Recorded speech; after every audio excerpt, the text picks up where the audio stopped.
galerinha, vamos lá. O que nós vamos começar a fazer então agora? Praticar exercícios, tá? Então aquele lance que eu falo, eu mostro o exercício, você dá um pause, faz e depois faz a autocorreção, tá? Então nós temos aqui o primeiro exercício bem simples, para começar bem simples, ele fala assim, ó. Carlos e Ana fizeram uma viagem de 500 quilômetros. Enquanto Carlos levou X horas para percorrer essa distância, Ana levou 2 horas a mais que Carlos. Pergunta-se, vão ter 2 perguntas aqui, tá legal? A primeira pergunta é a seguinte: que fração algébrica pode representar a velocidade de Carlos em km por hora? Qual é a fração algébrica que representa a velocidade do Carlos em km por hora? Dá um pause, resolve, depois dá um play e corrija. Vamos lá, dá um pause.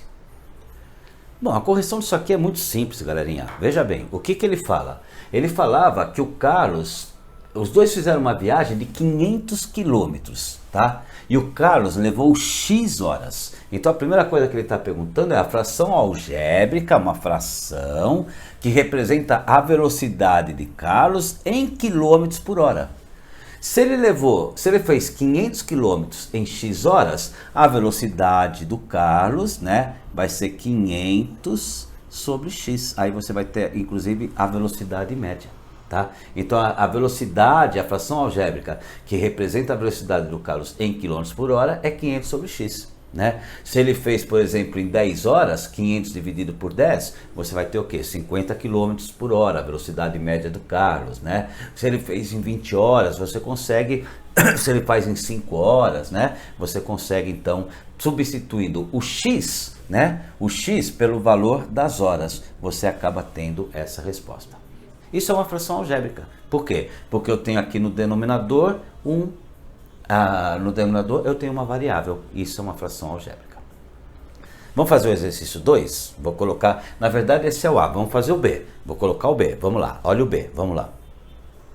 Galerinha, agora nós temos o exercício B. O exercício B ele fala o seguinte: que fração algébrica pode representar agora a velocidade de Ana em km por hora? Aqui a fração algébrica que representava a velocidade de Carlos. Agora a fração algébrica que representa a velocidade de Ana.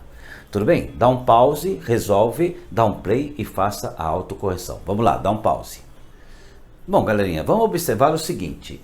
A Ana, ela também está percorrendo 500 quilômetros. Então, não muda essa parte em relação ao Carlos, tá? Então, a fração algébrica da Ana, ela também terá 500 quilômetros.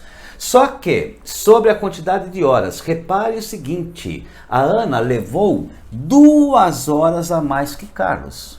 Se o Carlos levou X horas, a Ana levou 2 horas a mais, X mais 2, está aqui, tá? Então a velocidade da Ana é 500 sobre X mais 2, porque ela levou 2 horas a mais que o Carlos. O Carlos, 500 quilômetros por X horas e a Ana, 500 quilômetros por X horas do Carlos, mais 2 horas, que são justamente essas 2 horas a mais que o problema colocava aqui. Beleza, galerinha? Vamos partir para o próximo? Então vamos lá, clica aí no próximo exercício, né? Clica aí no link para ir para o próximo e a gente vai para o próximo vídeo. Vamos lá, clica lá, vamos lá, é nóis, clica lá.